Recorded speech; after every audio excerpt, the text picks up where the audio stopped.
ওনাদের জনবলের সমস্যা, ওনাদের লোকবলের সমস্যা এবং ইটালিয়ান দূতাবাসে লোকবলের সমস্যার কারণে এখন যেহেতু ইটালি থেকে অপ্রত্যাশিতভাবে লক্ষাধিক ওয়ার্ক পারমিট চলে আসছে সরকারি অফিস, ওইভাবে তারা প্রস্তুত ছিল না এবং এটাকে তারা সমাধান করার জন্য এখনো পর্যন্ত রাস্তা তৈরি করতে পারেনি, কারণ একটা সরকারি মেকানিজম চাইলেই হুট করে জব পোস্টিং হয় না, এটার জন্য ডিউ প্রসেসে যাইতে হয়। তো এই সমস্ত জটিলতাকে কেন্দ্র করে আমরা দেখতে পাচ্ছি যে আমাদের বাংলাদেশে প্রায় 1 লাখের উপরে বাংলাদেশি শ্রমিক যাদের অধিকার আছে ইটালিতে কাজের ওয়ার্ক পারমিট আছে এবং সেই ওয়ার্ক পারমিট গুলি বিনিময়ে তাদেরকে ইতালিতে যাওয়ার এই সুযোগটা তারা পাওয়ার অধিকার রাখে। এর মাঝখানে আরেকটা বিষয় আমরা সম্প্রতিকালে আমরা অবহিত হতে পারছি, সেটা হচ্ছে ইটালির প্রাইম মিনিস্টার যার নাম জর্জা মেলোনি, ইতালিতে প্রথমবারের মতো একজন প্রধানমন্ত্রী, মহিলা প্রধানমন্ত্রী, যিনি পাবলিকলি একটা মানে অভিযোগ করছে। অভিযোগটা হচ্ছে কারণ ঢাকা থেকে এই 1 লক্ষ ভিসা প্রার্থী যারা বাংলাদেশে আছে এটার প্রেশারের কারণে এমবিসি এটার তদন্ত করে দেখতে পাইছে এবং এমবিসি কোনো না কোনো কারণে ওই বিষয়টা তাদের সামনে চলে আসছে যেটা এতদিন অপ্রকাশিত ছিল। সেটা কোনটা? যে বাংলাদেশে ওয়ার্ক পারমিট ভিসা বেচা কিনা হয় এবং এটা ইউরোপের মতো একটা দেশ ইতালি, যাদের নিজস্ব সিকিউরিটি এবং সোশ্যাল প্রোটেকশনের জন্য ওনারা এই জিনিসটা কোনো অবস্থাতে মেনে নিতে পারছেন না, কারণ ওনারা যখন দেখতে পাচ্ছেন যে ইতালিতে লক্ষাধিক ওয়ার্ক পারমিট, যেটা হওয়ার কথা 37টা দেশের মধ্যে ভাগাভাগি হওয়ার কথা,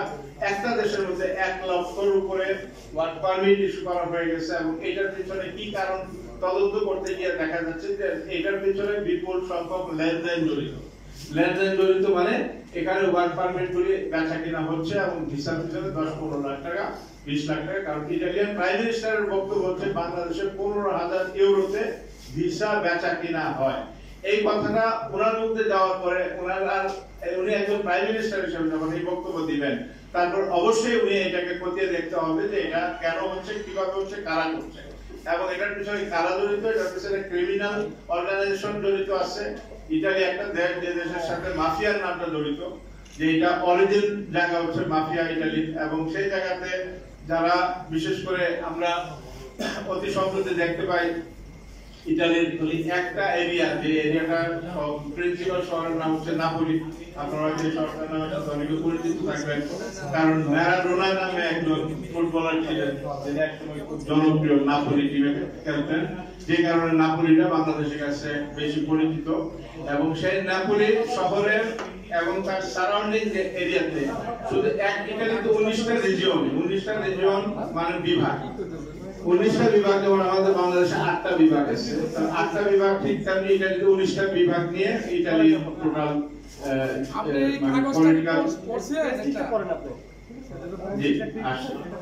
তো ওই কারণে যে ওখানে প্রায় এই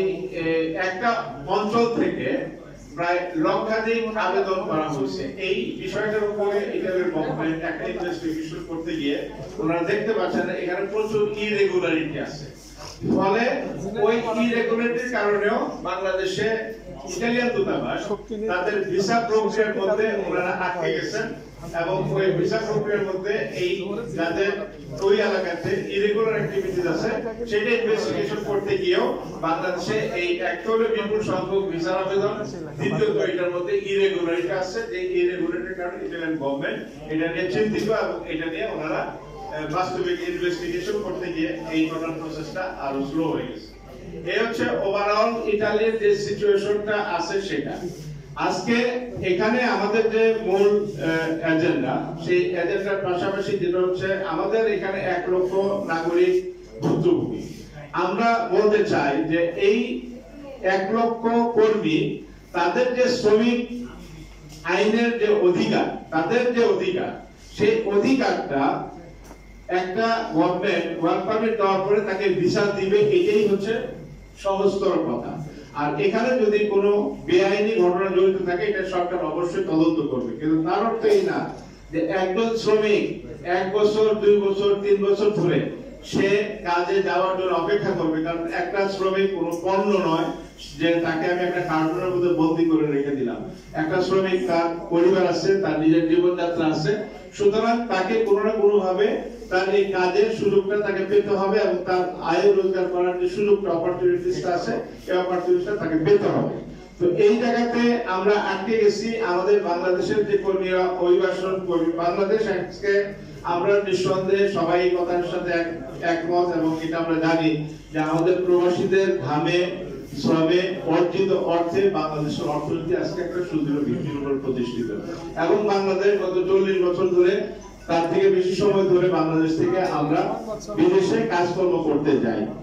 এই যে কাজকর্ম করতে যাই এই যাওয়ার প্রক্রিয়ার মাঝখানে যে অনিয়মগুলি হচ্ছে সেখানে যেখানে বৈষম্য শিকার হচ্ছে আমাদের কর্মীরা যেভাবে ভিসার জন্য হয়রানির শিকার হচ্ছে লাখ লাখ টাকা এটার সাথে ইনভলভমেন্ট করার পরেও তারা এই কাজের কাঙ্ক্ষিত জায়গাতে পৌঁছতে পারতেছে না। এইটার সমাধান করার জন্য আমাদেরকে প্রয়োজনীয় কার্যক্রম করা দরকার।